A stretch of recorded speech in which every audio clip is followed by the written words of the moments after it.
Hello and welcome to the Habit Coach Podcast, the bite-sized podcast filled with quick and easy actionable habits.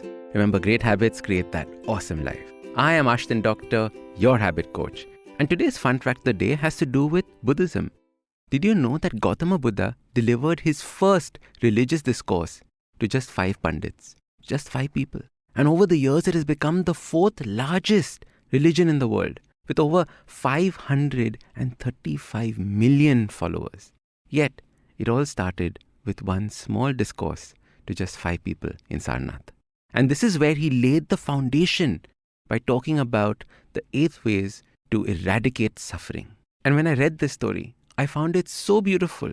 The origins of something so great start in such a small and humble manner. The Buddha spoke about suffering a lot. Suffering was a part of life, and he yet distilled it down to just one cause, which were desires. It is such a powerful and universal theme, the way we trap ourselves in desires that we create for ourselves. The desires always out of reach and create suffering. It's actually a very interesting paradox.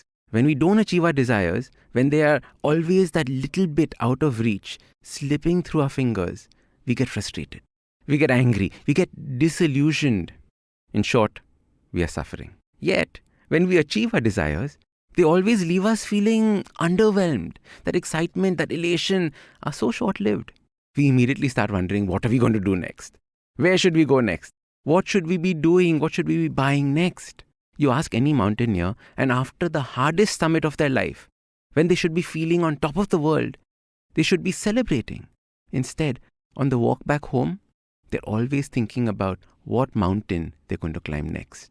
Even in Vedanta, they talk about how desires are the reasons we are so stressed. They talk about how we might desire a beautiful Mercedes. And finally, after many years, we buy it. And on the drive out of that dealership, we look at another Mercedes model that is bigger and better next to us. And all those desires come flooding back. And along with them, stress comes flooding back.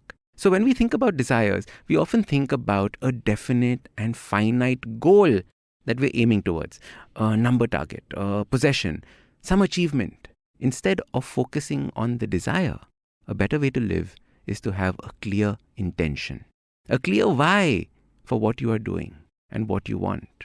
Intention is a far better guide to the life that you want to live than the desires that come up along the way. Very often, the strongest intentions are the ones that are good for others, the intentions that are greater than ourselves. Those are the ones that stick.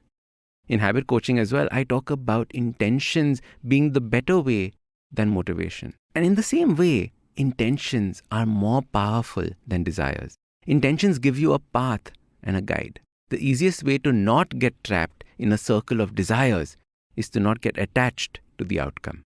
If it happens, it is good. If it doesn't happen, it is also good. You're not linking the joy and the happiness to that desired outcome. Instead, with intention, you are focusing on the current action that you have to take. You're living and making choices in the present moment instead of living in the future and wondering about what will happen. And we reach our intention by simply asking the questions, why to our desires? When you ask why to your desires, you soon realize that some of these desires are not worthy of your time, your energy, nothing. They are hollow, they are baseless. So your super simple habit to replace your desires starts by understanding the intention behind it. Ask the question, why, multiple times till you reach an answer that has a very strong, deep-rooted intention. Then write this down and focus on the intention. What do you need to be doing right now that is in line with your intention? Don't be focused on the outcome. Just focus on the tasks at hand, and that is all. And let go of your desires. Now, if you like this podcast, don't forget to check out other interesting podcasts on the IVM network. You can listen to us on the IVM Podcast app or ivmpodcast.com. You can also follow us on social media. We are at IVM Podcast on Twitter and Instagram. If you want to reach out to me, I am at Ashdin Doc on Twitter and Instagram.